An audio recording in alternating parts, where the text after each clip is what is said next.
My talk will be a little different. Hello, Fabian. My talk will be a little different. Normally, I present studies I've produced and show data.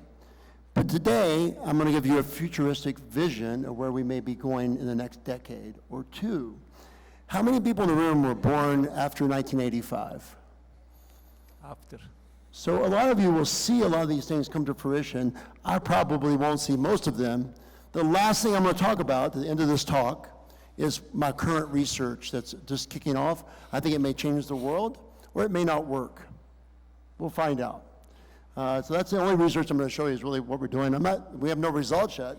Most of the things I'm going to show you have been done in a few patients or no patients or animals. But it sets the tone of where we're going. When I was given the title, Human Performance in Technology with Neuromodulation, I thought about it a lot. Where are we going as a